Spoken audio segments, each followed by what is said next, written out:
Into our newsroom, Metro Police are investigating a deadly hit and run in Newburgh. Police say around 2:15 this morning, a female pedestrian was hit on Fern Valley Road. The vehicle that hit her took off and the woman died at the scene. If you know anything that might help police, call the anonymous tip line. As always, it is 574 LMPD. All right, let's head south and east into Nelson County, where people in one of the towns there demanding answers after a shakeup in city leadership. Last week, the mayor of Bloomfield fired the town's police chief and city clerk, and residents want to know why. At the first city council meeting since the firings, WHAS11's Taylor Woods and photojournalist Ian Hardwitt headed to the small town to hear people's concerns.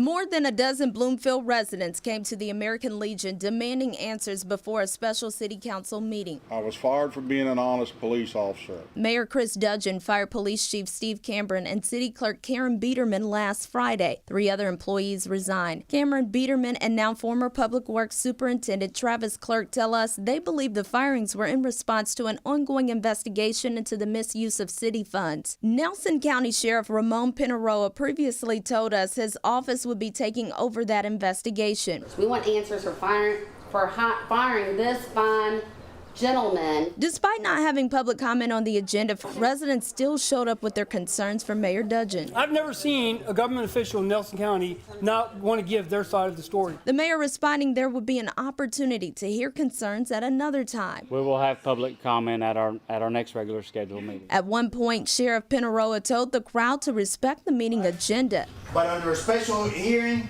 a special meeting, special call meeting, you have no public speaking. Councilman Ken Lamone says he does want to give the public an opportunity to speak, adding he plans to have a special meeting with the council for public comment. Well, that's what this should be about, is, we've got people that are unhappy, myself included, and they just want to be heard. Taylor Woods, WHAS 11 on your side. While Mayor Dudgeon didn't elaborate on the reasons for the firings, he previously told us personnel changes would not affect the operations of the city or services provided to citizens. We've got an update for you on the status of Louisville Metro Corrections. Last night, the lead investigator and former FBI agent David Byer told the Metro Council that the jail's director is working to address several areas of concern, but there are still struggles that need to be addressed. A 400-page report was released last month outlining concerns and trends at the jail. It said the facility was risking lives.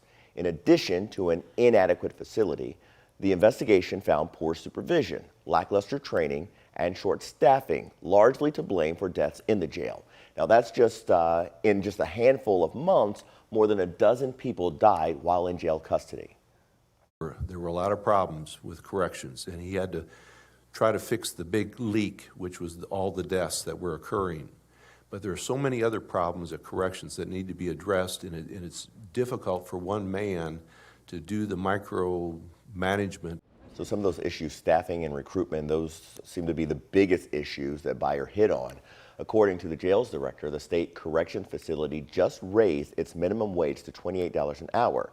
In the Metro, it's $21 an hour, which makes Metro Corrections close to the lowest paying correction facility in the entire state. A Louisville man accused of kidnapping and sexually assaulting 3 young teens is denying the allegations. 44-year-old Brian Sauer was in court yesterday. According to court documents, Sauer picked the girls up on the side of the road, drove them to a park, gave them marijuana, and sexually assaulted one of them. Police say he later took them to a hotel in southern Indiana where the assaults continued. Sir, do you have any questions? I mean, not really, other than these alleged allegations are just false. Don't talk about Okay, right, today's not the best day for that. Absolutely. You have a blessed morning, and things will. All right, good luck to you, sir. I don't believe in luck.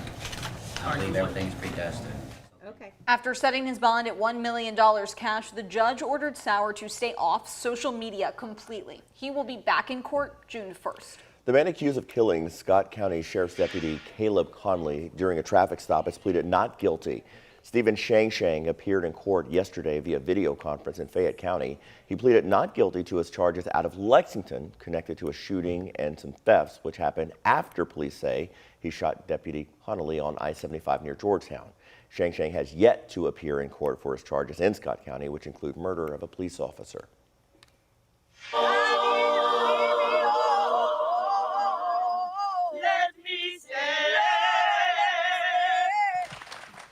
United we stand, divided we fall. That's the name of the new memorial at the Kentucky Capitol. It honors the people who died during the coronavirus pandemic. Yesterday, the governor was joined by families that experienced loss due to COVID-19 for a dedication ceremony. Just this month, the public health emergency for COVID ended, but during the past 3 years of the pandemic, we lost thousands of people. In Kentucky, 18,000 died from the virus, including Jacqueline Woodward's husband, Gary. She helped design the memorial in his honor. Grief is strange. I can't plan it, and I certainly can't control it. There is no way to truly prepare for the grief that we have experienced. However, the COVID memorial brings me joy because I know that my loved one will never be forgotten.